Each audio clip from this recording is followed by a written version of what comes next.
we haven't spoken since Friday because we chatted about SmackDown on Friday, where they wrapped up in Saudi Arabia, got to Wichita, Kansas, and we were thinking, wow, like this was a like drama-free SmackDown that nothing like the episode of 2 years ago where it was all frantic and chaotic. But then we got the news of what happened after SmackDown. So, are we gonna title this one a Gate? You know, what sort of gate is this one? I hate Gate. When people attach that to just anything, it's the blank gate. Like it's just, I hate when people do that. It's so unimaginative. So what are we calling this? We're calling this a heated backstage altercation between Charlotte Flair and Becky Lynch after SmackDown went off the air. It was PW Insider that reported this first about the two getting into this argument backstage. They did clearly note it never got physical, but it was heated. And this was over how the segment went involving the belt exchange. And as we recapped on Friday, there was this very awkward moment where Charlotte is about to hand her Raw Women's title to Sonya, and Becky reaches for the belt, and I'm sure many people have gone over and rewatched this with a magnifying glass, and it appears that Charlotte drops the belt. I guess she has defended it, saying that it was an accident, according to these reports and such, and Becky feeling it made her look bad, and that this was not part of the script. Fightful doing a lot of follow-up reporting on the initial story as well. And so what happened after that is that Sonya, instructed Charlotte pick up the belt, which she did, and handed it to Sonya. And then we had, Becky throw her belt at Charlotte. That also landed on the ground. And all of this was edited off of the YouTube version, as was the encore of SmackDown on Saturday night on Fox. But backstage, it was said to be a very heated back and forth between the two, and Charlotte reportedly asked to leave the venue as Becky had a dark match after. And then the final thing here comes from Wade Keller. Charlotte was asked to leave the venue. Yes.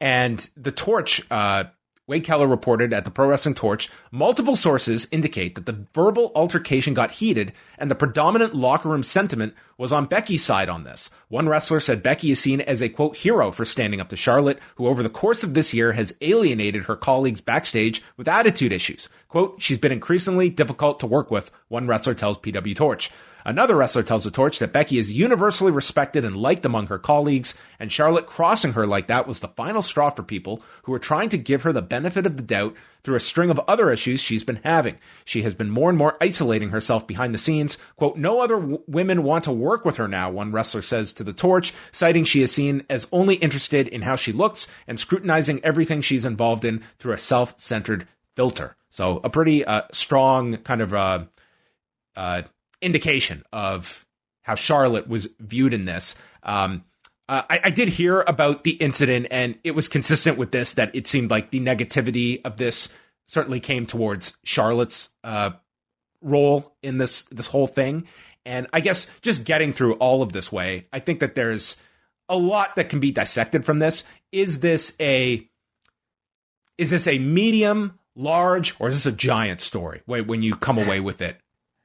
Medium, large, or giant story? Yes. Is there a milk? Is there a sugar? Is there a sleeve? I would say in terms of at least audience interest, I definitely think it's somewhere in the large to, extra large range. It's an incredibly juicy, gossipy story that, really is entirely based on hearsay, I would say. But, it seems like pretty consistent hearsay across the board. We know that this in fact, altercation probably did happen. But as far as the reasons and the backstage, it happened. Yes, it happened. But as far as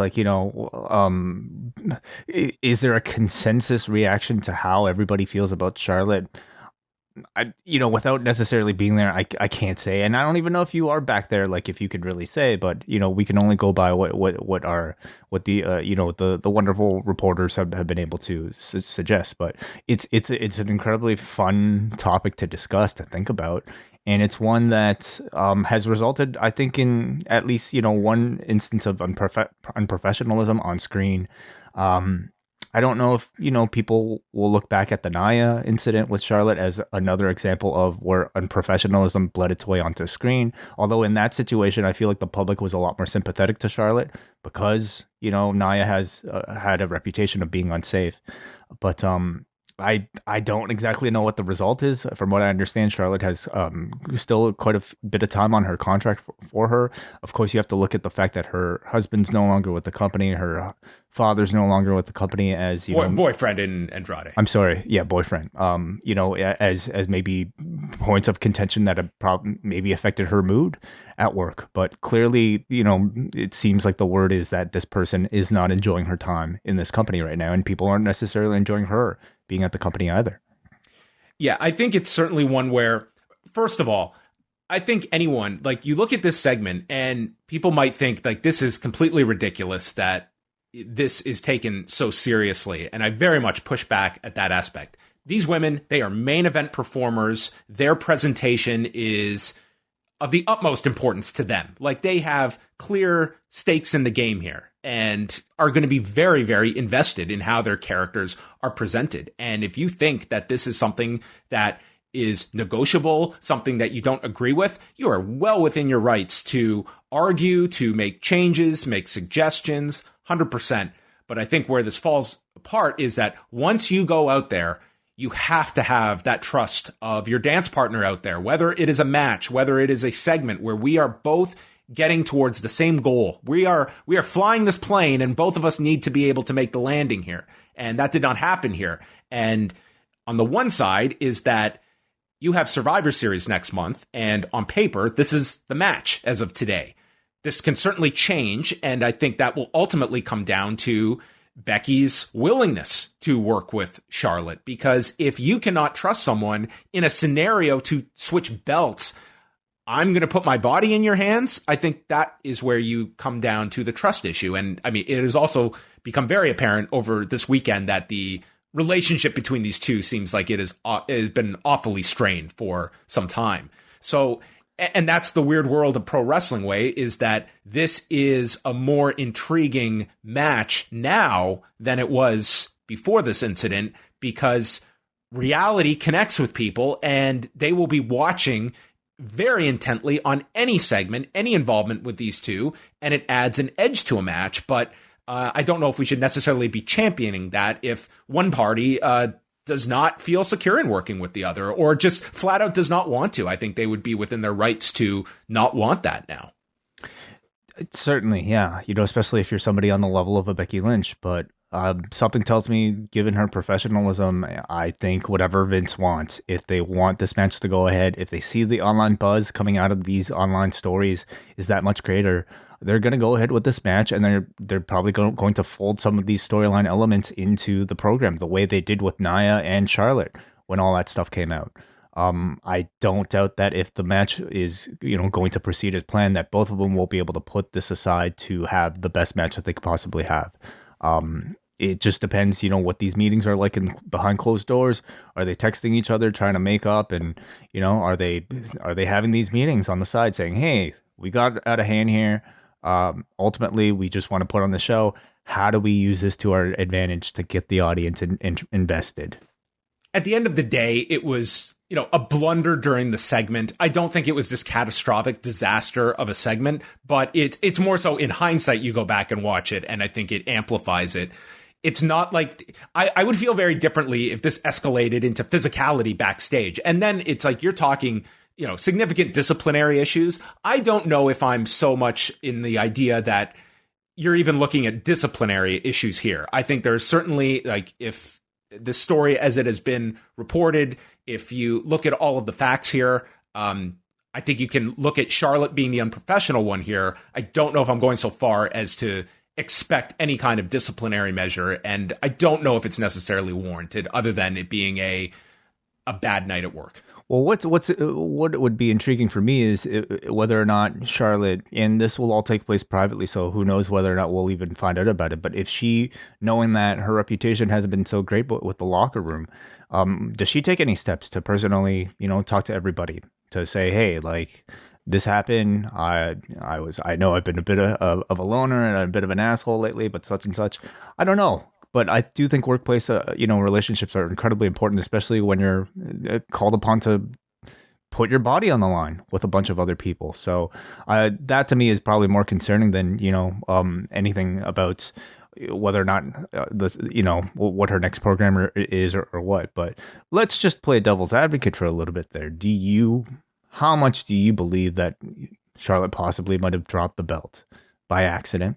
And was she entirely wrong to be opposed to this segment? I mean, the audience itself, we were not all at all. Like, listen, that goes to my point that, like, listen, this belt exchange was silly on paper, and I certainly would be looking at myself of, man, we're both going to go out there, and you're going to hand me your belt, and I'm going to hand you your belt, and it's not a great scenario. This is not the kind of segment where it's like, man, we're really going to hit it out of the park and this is going to be awesome. This is like a real just gritting your teeth and going through with it kind of segment. And she has every right to have her concerns and try to make the best out of what has been presented with you. And that is going to happen a lot in any company. This is not a WWE specific issue where sometimes you have to go out and run the play that you might not agree with, but you have to make it the best you can because those are the parameters of what the segment has been booked at. So I completely get Charlotte's way of thinking here of going into this and putting it mildly, having concerns. But I cannot agree with if that part was not, like, the way it was outlined in the Fightful report was that Becky was to grab the belt and kind of have her moment holding up like the two titles, like very much like Conor McGregor at UFC 205. After a bit of a cat and mouse chase between the two. And in the ensuing cat and mouse, is that possibly when Charlotte accidentally let go of the belt? I mean, that's to your interpretation. And like, you can watch the video and you can draw your own conclusion. I cannot sit here and definitively say either way. If she deliberately, tried to just throw a curveball here at Becky, she should be admonished for that. Like, you did not go along with the plan. It was like a goofy looking moment. I don't think to Becky that the idea that it made her look weak. I just think it was, I don't think, honestly, if this story had not come out and there was no incident backstage, I wouldn't have thought twice about it. No one is talking about it. It was just a segment. And at the end of it, you are left with Sasha Banks was like the prevailing focus of that segment by the end of it. Yeah, it's very fascinating. I imagine decades from now we'll be talking about this day in a shoot interview. I hope not. I think we will. I don't think it's the biggest story in the world, but it is one that is going to grab a ton of curiosity and interest. To drop that belt. Yes, here it is. The Steve Austin podcast. They're going to replay it. Yeah, frame by frame, the belt drop. Yes, this will be like years later when WWE resurrects Confidential and Charlotte does her sit down and tells all about the night in Wichita, Kansas. Yeah,